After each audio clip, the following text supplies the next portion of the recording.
Oke Bang Farhan, gimana nih tanggapannya melihat Peggy Setiawan akhirnya dibebaskan? Udah diprediksi bahwa proses proses penyidikan yang dari awal kita anggap adanya intervensi dari Rudiana dan semua itu adalah hasil laporan tanggal 31 Agustus tahun 2016 yang sudah menyebutkan nama, alamat, tempat tinggal, dan DPO kurang lebih total semua 11 orang. Jadi kita menganggap bahwa penyidikan, penuntutan maupun vonis itu adalah cara-cara yang tidak adil gitu. Nah, sehingga mudah diprediksi kalau benar penyidiknya, benar hakimnya, benar jaksanya, maka nggak akan pernah P21, nggak akan pernah vonis berat, maka akan dibebaskan. Banyak kejanggalan-kejanggalan di sini. Harusnya kan pihak polisian saat ini udah ikuti aja kata presiden, tolong perhatikan, tolong diperiksa yang benar gitu, yang salah diperbaiki. Saya lihat penyidik-penyidik saat ini lebih mementingkan institusi. Ini perilaku oknum polisi mau dibawa ke institusi.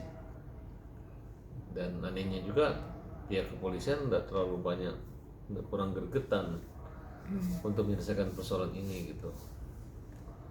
Mungkin mereka yakin menang kan kemarin gitu. Harusnya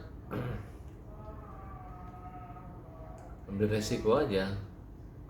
Bahkan kami minta supaya ketujuh terpidana yang masih dihukum seumur hidup itu ditangguhkan dulu penahanannya gitu. Kalau harus menunggu sampai mereka PK, pengejaran mereka ketemu Sudirman aja nggak bisa. Hanya baru ketemu 4 orang tersangka di antara 5 itu. Nah, kemudian mereka tidak diberi kesempatan untuk mudah untuk bertemu dengan pengacara-pengacaranya. Masih nampak hal seperti itu. Kasihan lihat Pradi pengacaranya bolak-balik gitu, walaupun akhirnya bisa juga gitu. Tapi kekuasaan dan kewenangan kepolisian itu, padahal pengacara dengan polisi sama-sama penegak hukum ya. Bahkan mau polisi menyidik pun kalau tidak didampingi pengacara baik yang berbayar maupun yang pro deo, itu dianggap cacat penyidikannya. Tapi giliran pengacara menggugat kemudian dikabulkan Mahkamah Agung, jadi terbalik gitu. Polisi yang memiliki kewenangan dianggap mempengaruhi baik citra maupun kinerja dan profesionalismenya diragukan. Oke, Abang berarti kan memang dari awal udah prediksi gitu ya kalau memang Ya, ini saya kasus salah tangkap dan sebagainya. yakin ini menang. Dan Oke, menurut Abang apa sih gitu akhirnya alasannya hakim ini menerima gitu permohonan Peggy? Kalau dari menurut Abang sendiri? ya pertama nggak ada bukti-bukti, polisi nggak ngehadirin saksi. Kan saya tahu polisi itu takut menghadirkan kelima orang saksi, itu takut mereka mengaku nggak kenal Peggy kan gitu. Tapi justru dengan tidak hadirnya saksi itu yang membuat Mungkin kan. hakim menganggap nggak ada bukti nih, cuma satu saksi ahli aja gitu kan, kira-kira seperti itu. Nah, terus kedua dituduhnya kan memperkosa di dakwaan Saka, Peggy ini memperkosa, tapi di Iya. 5 orang terdakwa lainnya, terpidana lainnya, Peggy ini tidak memperkosa, memegang buah dada. Oke. Nah, jadi sudah bisa kelihatan tidak ada tes DNA, hakim tahu. Dulu saya yakin nggak akan P21 deh, ya, karena sudah tidak ada intervensi atau pengaruh Rudiana kan. Makanya kita cari hakim, polisi, jaksa yang takut Tuhan, bukan takut Rudiana. Ini memang lucu sekali dan kita berharap mudah-mudahan polisi proaktif untuk menemukan kebenaran-kebenaran yang dimiliki oleh terpidana ini, terutama Saka Tatal. Artinya jangan kebenaran ditutupi, kesalahannya dicari-cari gitu. Nah, sehingga yang dari awal cuma dituntut penganiayaan aja kok langsung jadi pembunuhan berencana. Apakah pihak atau hakim, jaksa dan polisi bisa membuktikan motif daripada niat, manfaat daripada pembunuhan terjadi bagi Saka yang dituduh hanya memukul 1 kali? Terus motifnya nggak ada, pertimbangannya pun udah berbeda. Awalnya karena Andi yang cemburu, kemudian Peggy juga cemburu gitu kan. Masa si Vina ini mati gara-gara banyak laki-laki yang cemburu? Kan nggak ada kaitannya di situ. Kemudian motif pembunuhan kata bapaknya eksistensi geng motor. Tapi nama-nama tukang-tukang ini tidak terdaftar Iya. sebagai anggota dari Moonraker. Jadi bingung gitu. Nah, harusnya ini hebat sekali nih. Kayaknya jaksa polisi ini jangan terlalu dekat lah. Jangan berteman gitu. Artinya mereka kayak kita kalau pengacara, kalau lagi pada perkara, polisinya jaga jarak sama kita ya. Harusnya jaksa juga jaga jarak sama polisi. Hakim jaga jarak sama jaksa. Tapi kalau mereka tidak berjarak, ya jadinya kayak begini. Nah, Bang, menurut Abang sendiri, selain bukti gitu ya, selain dari bukti, apa aja sih yang kekeliruan yang dilakukan oleh penyidik terhadap Peggy? Penyidik lebih mengejar daripada pengakuan tersangka tanpa mengutamakan saksi-saksi yang melihat, mendengar atau mengalami kejadian itu. Jadi kayak contoh Aib, Dede itu, dia kok hebat dari jarak jauh bisa melihat ada motornya, nomor motornya, plat nomornya, terus nama-nama siapa saja yang membunuh. Kemudian datang bapaknya Eki sudah datang ke rumah pergi mengejar semua. Kok bisa tahu pembunuhnya siapa?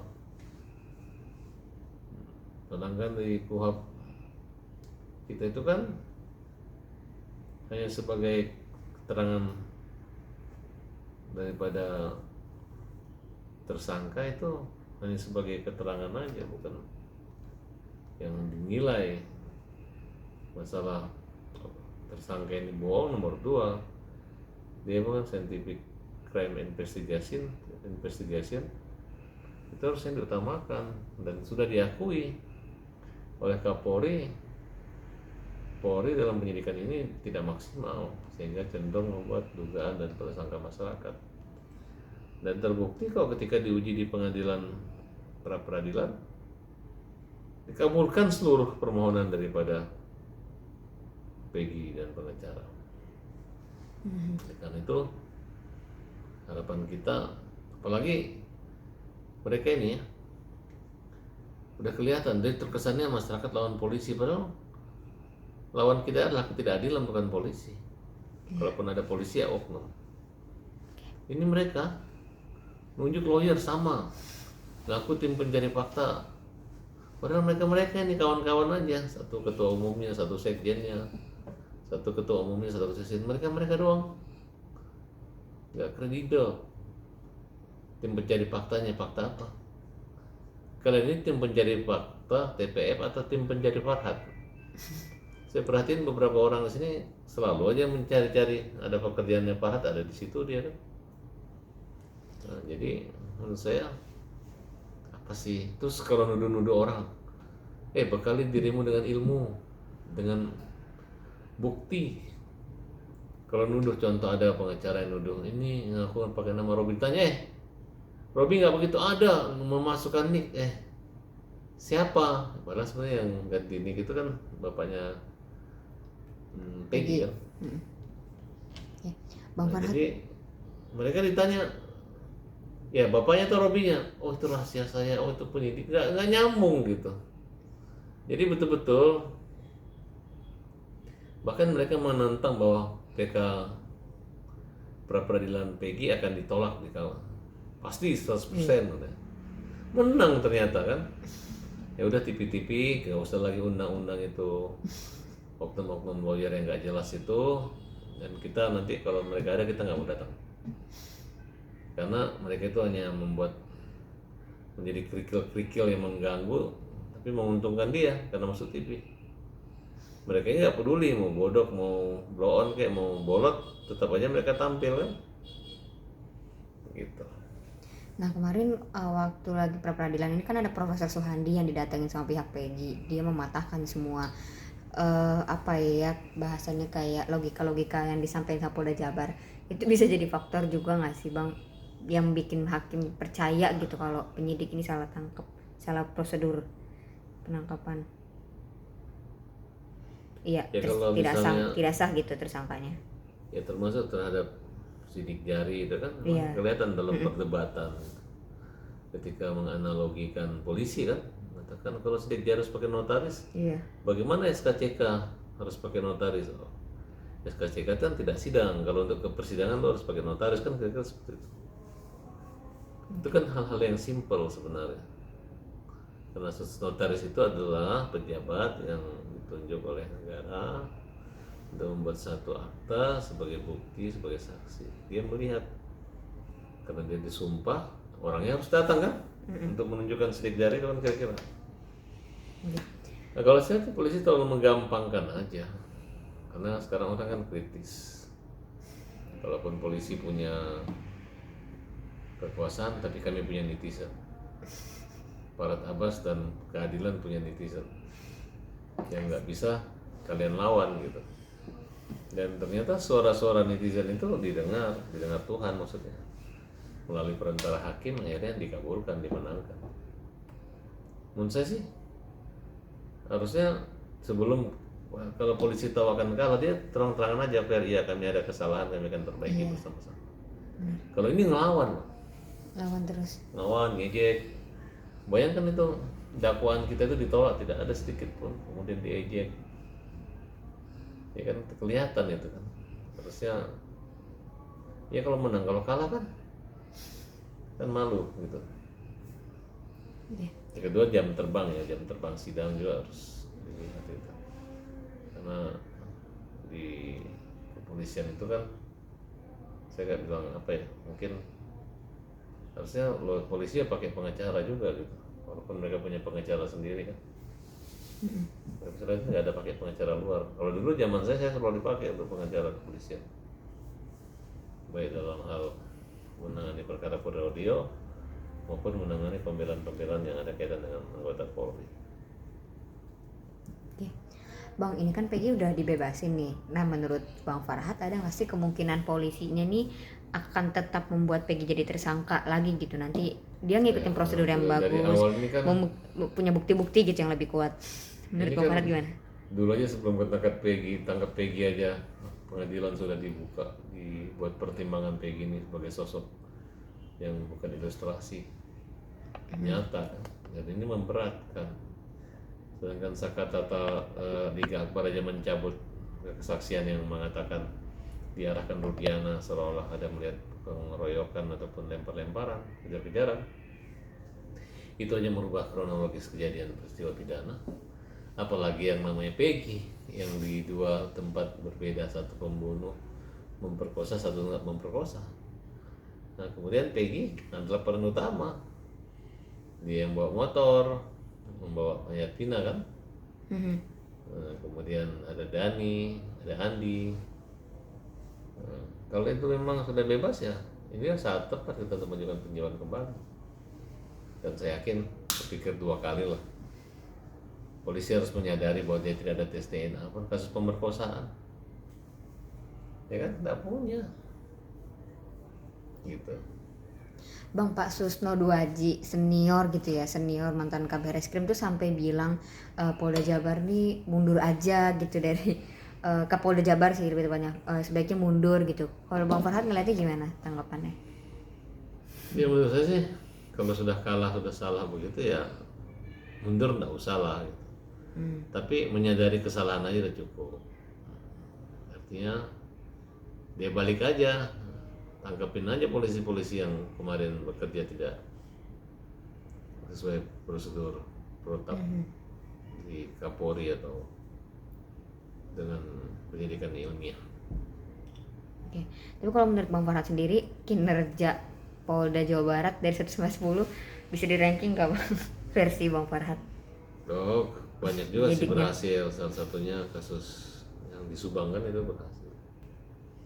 Tak boleh juga kita ini kan sebenarnya penyidik lama. Harusnya saya heran ya. Yang meriksa Tata Saka Tata kemarin masih penyidik yang lama. Padahal kita ngelaporin penyidik-penyidik ini gitu. Nah, makanya saya lihat Pak Kapolri ini Polda Jawa Barat tidak serius gitu. Seriusnya tapi orang-orang itu aja gitu. Iya. Jadi makanya mereka pede gitu. Padahal ini kan cerita di luar ini kejadiannya kan sudah ada yang mencabut dan mereka bersumpah tidak pernah melakukan perbuatan itu. Maka mereka disiksa sehingga mereka mengaku gitu. Kemudian hakim juga dalam menjatuhkan putusan itu tidak sesuai dengan hukum acara, termasuk tidak menghadirkan saksi ahli, itu hanya dengan sumpah itu kan, itu kesalahan fatal daripada majelis gitu. Oke. Oke. Bang, ini kan banyak yang menilai kinerja Kapolda Jawa Barat beserta penyidik dan sebagainya, terus banyak yang mendesak juga mereka untuk Kapolda Jabar sih khususnya buat mundur. Abang mau mendesak juga kah atau lebih kemana nih menurut dari Abang sendiri? Sih kalau jabatan-jabatan orang itu kan biasanya pimpinan yang menilai gitu, kalau mundur orang supaya mundur. Saya hanya berdoa semoga mereka berubah, ada kesempatan untuk memperbaiki, untuk membela kebenaran, sehingga harta gaji dari Polri selama ini yang kalian nikmati itu bermakna dan bermanfaat buat kalian. Jangan sudah dapat uang gaji dari rakyat tapi membiarkan rakyat tersolingan. Abang ada pesan mungkin untuk Kapolri kita? Pesan Pak Kapolri itu sebenarnya biasa gitu. Saya malah memang perkara ini saya tidak dibayar ya. Saya berharap masyarakat yang mencintai Sakatata, PG semua, tolonglah gitu. Bantu saya suatu saat kalau saya membuat partai, ya bantu saya lah. Kenapa? Karena selama ini saya merasa pejabat-pejabat kekuasaan, partai-partai yang harusnya melindungi keadilan itu, mereka tidak pernah kontak kita, nggak pernah membantu kita gitu. Sayang gitu. Padahal kunci daripada kekuasaan hukum itu di partai politik gitu. Nggak ada satu orang pun orang partai nanya apa masalahnya, tidak ada. Mereka sibuk tuh ngurus-ngurus pilkada. Saya aja gara-gara perkara ini sampai saya lupa calon wali kota di kota Bogor. Bayangin tuh, saking fokusnya tuh. Nah ini mereka nggak ada yang membiarkan, seolah-olah hanya masalah pengacara dengan apa? Dengan polisi. Iya, polisi. Padahal ini masalah politik gitu. Nah jadi suatu saat kalau saya punya cita-cita, saya punya partai politik, saya akan pilih polisi yang bagus, saya akan pilih hakim yang bagus, saya akan pilih wibawa-wibawa mereka gitu. Ini bicara hukum jangan tajam ke bawah tumpul ke atas, tapi ternyata makin susah, makin kuli orang makin dihajar gitu. Ini yang kurang ajar dan tidak wajar. Nah, oleh karena itu teman-teman netizen itu bantu kami. Hari ini aku nggak bicara politik, tapi nanti suatu saat ya, kalau aku ingin membangun satu politik di Indonesia, tolong dukung kita. Kenapa? Karena inilah niat kita, kita merubah ini dengan hukum setengah mati. Harus orang yang masuk penjara, harusnya orangnya ribut, susah banget. Polisinya salah pun nggak dihukum, nggak diapa-apain, nggak di, ya gitu-gitu aja, gitu aja sih kalau pendapat saya. Tapi saya yakin perkara kita nanti akan menang dan tersangka walaupun sudah bebas, dia akan lepas dari segala tuntutan hukum dan kita akan menuntut ganti rugi negara atas hukuman mereka selama 8 tahun ini. Mereka jadi pidana, narapidana, dan mereka tersiksa batin, lahir ya, mentalnya. Kalau untuk pesan untuk Kapolda Jabar, Bang? Untuk Kapolda Jabar, Pak Kapolda Jabar yang terhormat, nggak ada satu penyidik pun atau polisi yang mau ketemu pengacara. Nah, jadi kita menasihatin kalian nggak bisa. Iya. Akhirnya Tuhan menasihatin kalian melalui hakim, menasihatinya dengan menunjukkan kesalahan dan kelemahan. Tapi jangan khawatir, lebih banyak prestasi yang sebenarnya yang kalian miliki. Di sisa-sisa jabatan itu, di sisa-sisa sebelum harkat martabat jatuh sejatuh-jatuhnya, atau sebelum seperti yang mereka alami, pergunakanlah kesempatan ini untuk membina penyidik-penyidik Polda Jabar menjadi lebih baik lagi. Dan jangan lupa, salah menghukum juga harus dihukum mereka yang salah, termasuk diri sendiri. Kalau salah hukum, nangis, sepatu dengan nangis itu melembutkan hati kalian. Kalau nggak pernah nangis keras, nanti yang terjadi sombong. Sombong zalim ya, ini bukan Reichstag, negara besar berkuasa. Oke. Satu lagi Bang, pesan untuk Hakim Eman Sulaiman yang kemarin memutuskan, sama buat Peggy juga. Saya melihat sosok Hakim Eman Sulaiman ini adalah hakim yang independen, hakim yang sederhana gitu. Ayah saya juga mantan hakim agung. Ya, hakim-hakim kayak gini yang saya rindukan itu. Hakim-hakim keluarga saya yang saya alami itu ya seperti ini. Jadi saya yakin bahwa hakim-hakim dari awal dia udah ngomong, saya akan memberi keputusan yang menyenangkan Indonesia, bukan menyenangkan para pihak. Nah, jadi saya yakin ketika dia mengambil keputusan itu, di samping dia baca pengalaman dan buku KUHAP dan hukum acara pidana, pasti dia itu sholat istiqoroh. Saya rasa inilah jawabannya. Jadi gerakannya itu, dan memang bagus gitu. Kalau ada 10 hakim di Indonesia, tapi saya rasa banyak juga hakim kayak dia. Tapi mudah-mudahan hakim-hakim yang